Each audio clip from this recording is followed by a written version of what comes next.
Hello, I'm Sarah Hayden, and I'm here. This is Conversations with the Mayor. We haven't done one in a while, but we're going to try to get back and do some more. I'm here with Mayor Donna Holaday and Superintendent Sean Gallagher, and he's going to talk about his first year, coming to the end of it, which I've heard great things about you, and just you always look so happy. I know you like what you do, or you're just a happy person, and it's just really great to see that. So, you know, we're going to talk about some of your accomplishments, and you know, and the mayor can also add in some questions that you might think that people would be interested in knowing about what's happening with the schools. Oh, certainly. It's nice to be back, Sarah. Thank you. Yes. We'll get back to more shows, and the superintendent wants to do a show as well. So we're going to get that going. That'd be great. Yeah, we're looking forward to it. Awesome. Yes. Tell us a little bit about your first year. Well, which is coming to a close. Yeah, it's gone quick. So, no, the transition to Newburyport has been, I think, very smooth this year. I think it's been helpful growing up on the North Shore. I grew up in Salem, Mass, and so I was very familiar. And I've said this a few times to the community, but I've been very familiar with Newburyport and the traditions from the outside looking in. But it's been just really remarkable living a lot of these great traditions here in this wonderful city. So I think I had to step up as coming in as a superintendent in really understanding and embracing a lot of the traditions here. The school committee, Mayor Holaday, was very supportive in my transition coming into this wonderful school community. I'll tell you, the staff and the administration has been wonderful. And part of my entry plan, we worked with, I think, over, I want to say 300 individual people where I interviewed a lot of people. We also sent out surveys. And the number one factor of, what are the strengths of this system was the quality of teachers and staff. So I think when you have that as your foundation, then a lot of great things can happen in the future. And it's just been, the staff and has been wonderful in a lot of the work that they've been doing. That's fantastic. Yeah. I haven't heard much about the budget. When does the budget happen? Did it already happen? Help me. Yes. What the heck? It's not passed yet. Okay. It's okay. It's okay. Yeah. No, the school budget is passed by the school committee first. And it was a very, very smooth process. It must be, because I didn't know anything about it. Well, it used to be front page news. Yes. But, I think since over the 10 years that I've been mayor, we've worked really, really hard. First of all, to build the schools we needed and give the technology the students needed. And then the next was to be sure that we could put an infusion of money over the course of many years to be able to get the programming and that we needed back into the schools. Yep. And so we've been able to accomplish that. And so unfortunately for Sean, he came in at the end of this period, and I said to him, you only can have 3.5% increase this year, which is still more than what most communities often give, just the 2.5%, which is what, the levy limit that you raise. So, and he did a remarkable job. He did a remarkable job working with his leadership team and being able to really drill down deep into the budget, and came out with, I think, a budget that addressed the highest priorities, and there was no beating of hearts, and like in past we'd have the whole room filled with teachers and I know, I really seriously have not heard about it. Because I think we've worked really hard to move the budget good. forward into what the school needs for an operating budget. And then, Sean was able to, work within the confines of, it's now almost a $30 million operating budget. And be able to work within that structure to move things around to be able to accommodate some of the priorities that he saw this year. So we did the public hearing, got a little bit of feedback, I think from one or two people. Then it came, you have a little couple-week layover, and then comes before the school committee for the final vote.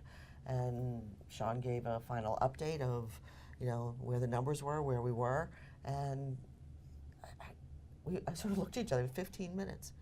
The budget was approved. That school committee meeting, and unanimous vote.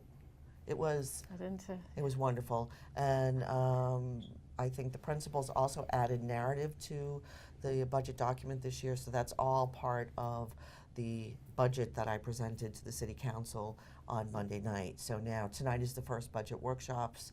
There's probably 5, maybe a 6th one in case they need it, where all the departments will go and defend their budget and answer questions from the City Council, including the schools. So it's a 4.5% increase overall in the budget, but I think it's a really good budget. I thank my department heads, including the school department, for all the work that they did to put together a really strong budget for the schools in the city this year. That's fantastic. Mhm. Well, Yeah. Congratulations. Thank I mean, I you. think Yeah. that's really great for your first year. We had, as the mayor said, I think we took a very collaborative approach. Tell you, Nancy Lysick was instrumental in working with the budget documents, and what I think was really important for us, with our central office along with the district leadership, we had multiple budget forums together, and really identifying, district priorities. So I felt like we were all on the same page, and I think the other aspect of our budget process was to continue to update the school committee throughout. So before the public hearing, we did multiple presentations, I think starting in January, multiple school committee meetings. So by the time, it was for the final approval, I think there was a lot of vetting that went through the process. It was, I just can't thank, the administration and teachers and support staff. We got a lot of the priorities and kind of narrowed it down and worked within the appropriations of the 3.5. We reallocated some operational funding to really fund that priority 1 list, which we felt was important going into next year. Right off the top of your head, if you can recall a couple of the priorities, just for interest for people. Yeah, so we always look at, when you're looking at the Bresnahan, for example, first grade and kindergarten numbers, really you're looking at staffing at that point. So this year we had a great turnout for kindergarten families. So we hired an additional kindergarten teacher to keep the class sizes low and manageable. And that class was going into first grade, so so we needed to add a first grade teacher to follow. So that was an ultimate priority. And I think every year you look at kindergarten numbers, because it fluctuates when you have the signups. So you monitor those numbers throughout the summer. So staffing at the Bresnahan at the lower grades was a priority, and making sure we have the funds to cover And I think that. class size has been something that has been really, the highest of priorities for our school Right. district for I think years so, and years and yes. years. I mean, that's one thing that has always been put out there whenever there's any kind of budget concerns, and Correct. that's why this first grade teacher was important, because of the kindergarten numbers. Yeah. And that came through, with a lot of the people that I talked to. One of the strengths of the district was really class size and making that manageable. The other piece for a lot of districts throughout the Commonwealth is social emotional learning. So we added adjustment counselor for support at the high school level. We added an administrative position at the Mullen to assist with families in the social emotional learning aspect. And then at the Knock Mullen, we added in our bridge program, we elevated one of our instructional leaders, instructional assistants, to a teacher to kind of monitor that. And that bridge program is for students that are struggling with attendance issues. They have like a kind of a safe home to go to, in a sense, like throughout the school day, where that teacher will work with the family. So I think the focus for the upper grades has really been looking at social emotional learning and providing the supports necessary for our students to do well on a daily basis. And then, through our priorities, we had a priority 2 and a priority 3 list. And what will be beneficial as we move into next year's budget, we'll have those conversations to fund some of those that didn't get funded this year. But we felt worked within the 3.5 appropriation, along with funding priority 1 initiatives, we felt pretty comfortable with the budget that we presented to school committee. From watching some of the school committee meetings, which I do watch some of them. I have Yes. seen you speak, and I did see a few weeks ago you had I think it was things that you achieved or you got through. That might have been what you were referring to. plan. It was really interesting. It was very good. I don't know if that document is something we can put online. Yeah, we'll be posting that on. We should on also our attach website. it to our meeting, but that's a whole Absolutely. nother bag of worms that we're working on. Okay, Right. well, but you should. It's a good plan. I Yeah. mean, you know, between, as he said, all the hundreds of people he interviewed, and students and parents and teachers and community members, to really complete this. This is what every new superintendent does. That's great. They spend, really the core of the first year, really doing a deep dive into the district and understanding, history, needs, just how the school district is received, where there's gaps, where there's needs, and I think Sean did a great job in putting that plan together. I was wondering, for both of you, just, all the things that have been going on in the world, if there's just more stress you see at school and more depression and these kinds of things, has that been on the increase? Yeah, Sad. it has, and I think, throughout my career, kind of whatever's happening in our society obviously will trickle down into the schools, and as you said, it's within our community there is a lot of stress, a lot of uncertainty. There's, the public, arguments and the political. So we take a look at making sure that our students, are healthy physically and mentally, but that's something that we watch and that we work with our families, and you see the increase in stress levels of students.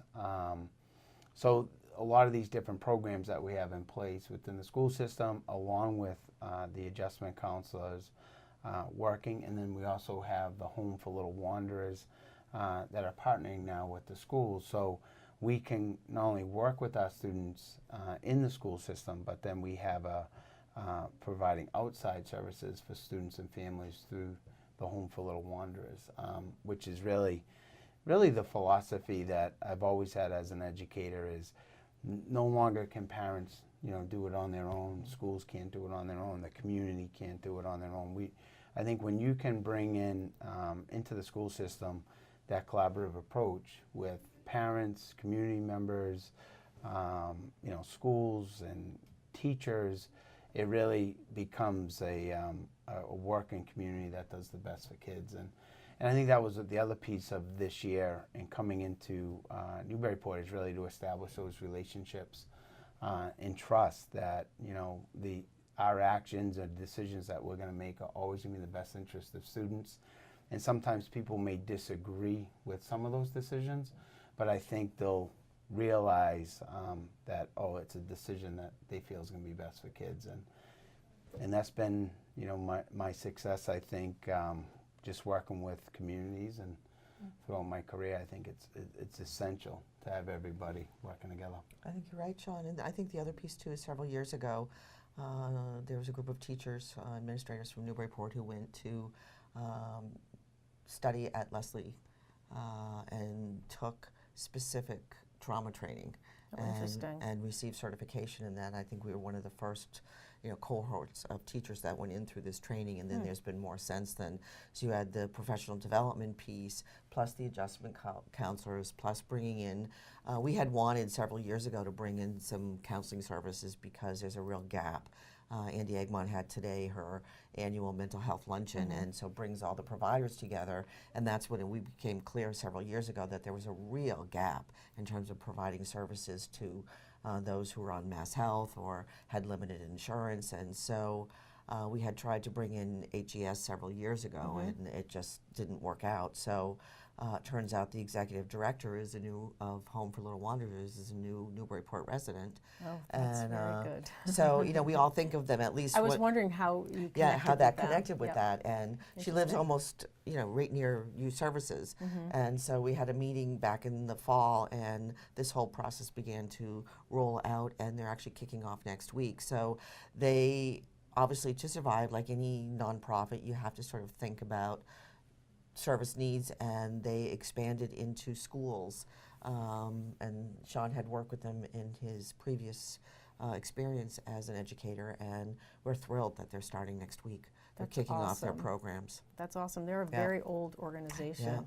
Yeah, I have my background. I don't know if some people know or don't know, but I had gotten a master's in counseling, but I was licensed K to 12, which was interesting. It was just hard to get in, to break into the field and get into a school, because if you're coming from the outside, usually they grow people from the inside. It just was hard, and well, I ended up doing this or whatever. But I think it's so important, obviously. I mean, that's what I had studied for a long time, but it is something that's so, you just can't learn if your mind's not on learning. That's all there is to it. And kids do seem to have more needs, and I would think that there's a lot of stress in schools. I know that they do more meditation and Yoga, mindfulness, yoga. yeah. I think this is important too. I mean, maybe you can speak a little bit about that. I think that's very interesting. That's a big change from obviously when I was in school, which Yes. was just a few years ago. But We have 100. the growth mindset and PBIS, which really works with the students on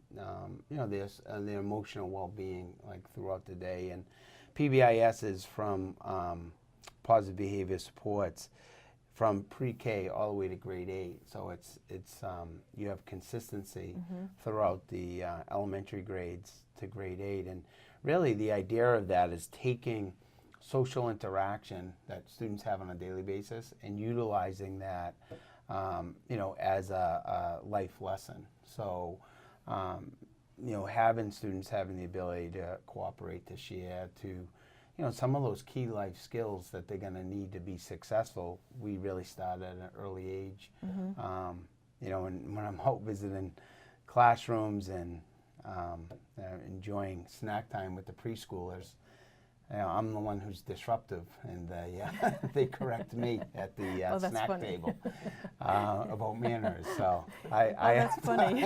I have to study myself. A little etiquette lesson. That's for the right, a little etiquette superintendent. lesson for the superintendent from 3-year-olds. So no, but it's just really remarkable, and with the administration and the staff and support staff really taking that initiative and focusing on the emotional well-being of our students, and then utilizing those social interactions as a learning process throughout, which is pretty incredible.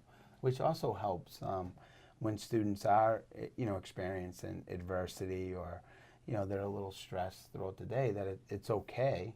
But then here is the coping skills to kind of carry on your day.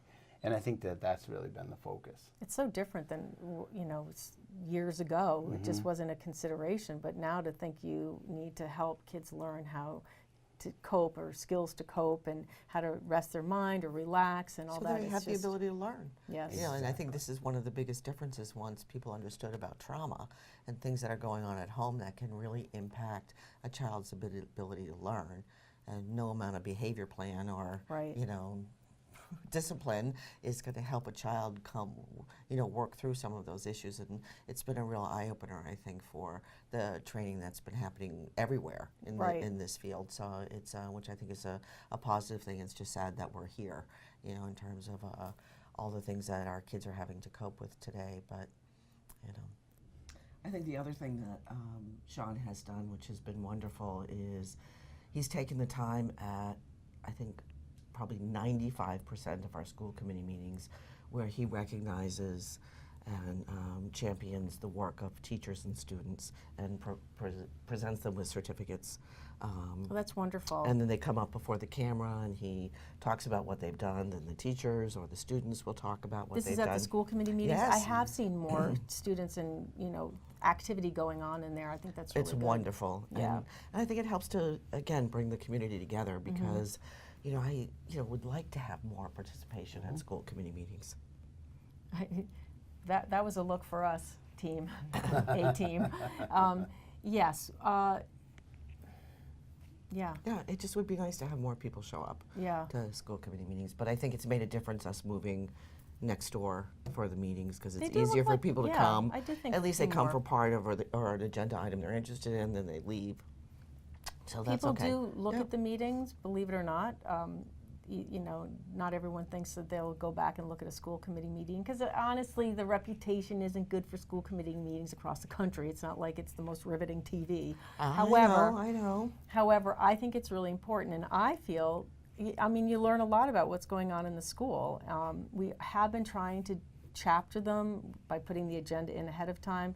We haven't quite mastered that, but then we can also attach any kind of supporting documents like the plan, so that when they open the meeting up on YouTube or wherever we have it, they can go to what's interesting to them, and then also look at any supporting documents, which is not 100% there yet because That's a it's really an good ad- idea. Yeah, No, that's good. we have some of them done, but we really need to get a few more. We need to get a little more training on it. It just hasn't worked out the way we've wanted it to. But we're always looking for extra help, but it is hard to find people that do want to do the school committee meetings and city council. I don't know why. Well, now we want to add I know you planning want- board and ZBA too. I know. Believe me, I have tried. Yeah, So we need more volunteers to come in and learn how to use cameras, and Yes. so we can help, get these more meetings filmed and out to the public. What we thought we would do, and I'll just throw this out there now that we're talking about it, and it can help with certain school committee things as well, or school meetings, is to maybe have a few simple cameras. We have some already, but a couple of more cameras that, someone can take the camera, or maybe we can bring the camera, set it up, and then we can go get the camera or just get the data card. But we have to have an agreement that no one can touch the camera, no one can touch anything that's, because it has to be a good meeting that's not been touched in any way, because we don't do anything to the meeting other than trying to fix the audio a little bit. Right. But you can't doctor the meeting or cut something out that you don't like. But that's a possibility, because I'm telling you, planning, it's very hard. I tried. Yeah, it's hard. They're long, and people just, it's hard. Right. But if someone's listening and they're interested, it's good. It's a good volunteer thing to do for the community. Right. No, we would really like to get Yeah. more of our meetings on camera. So. Makes sense. I mean, we'll do our best. We can have that conversation and talk about more. And I can add, can try to add it to a staff position if I'm, right now it's a little tight, but it's always tight. But try to figure out how to do that. I know. But I know. Because there's so much you could do. I mean, when you look across the entire community, you Yes. have all the things out there. So Yes. it's hard to keep, sort of setting it. And once you start something, you want to continue doing it. Exactly, absolutely. But I do think, because we have funding for public, education, and government, so we do want to be sure that we are putting enough effort, which I think we do, towards education and government, and then really the people, to do public things. It's very I'm very careful, because there's so many things in the community. If we just went out and did everything that someone asked, it's just not, we can't do it, because then also Right. we can't do yours, and they'll be like, well, you did his, why are you doing mine? So we're very careful. Like, we're going to film John McCone's, there's a Parker River presentation about the history of the ecological, something about the river or something. And I thought, okay, that's, Right. something good for our community, for the history, and for the area as well. So it's hard, but we could use more volunteers, but it's hard to get people interested in learning camera and things like that when people can just take their phone. Is there a high school class elective? I think there is. I mean, There is. that's one piece we're There is. working on. I mean, we can work on that. I mean, they've partnership, right. typically have done something different. They have different things that they've been learning, or that when we're. I know that one of the classes they make films. So. Yes, and they have broadcast journalism, which is, I think, every other semester or other, something, yeah. every other year. But they do have a program that they do, but they have some different things that they haven't always felt is most appropriate to put out on the channel. But there's certainly. I'm open for whatever. I'm very easy to work with, happy to do whatever is going to bring more information to the community. That's and then great. support the good. schools. Yeah. Mhm. Well, this is great, and Mayor Holaday, I look forward to. We'll get together again. We'll try. Yes. It's very hard because I know you're very busy. I know it. We'll try to work that out. And Superintendent, I'll help you get whatever you're thinking of Awesome. going. Whether it's you sitting in this seat interviewing, or however you're imagining it, we can do it. Oh, that sounds awesome. Thank you. Yes. Yeah, I think the more, as you said, the more we can promote the great students and teachers of our school system, I think the better. Yeah. That'd be awesome. I agree. Yes, absolutely. Well, congratulations on getting Thank through your you. first year, and it sounds like you're ready to go for We're your ready second. for year 2. And hopefully we can hear your voice at a few of the games. That's right. That would be Well, fun. All right. Thank All you, right. Sarah. Thank you both. Thank you so much. Thank you for watching Conversations with the Mayor, and we'll have another show soon. That's good.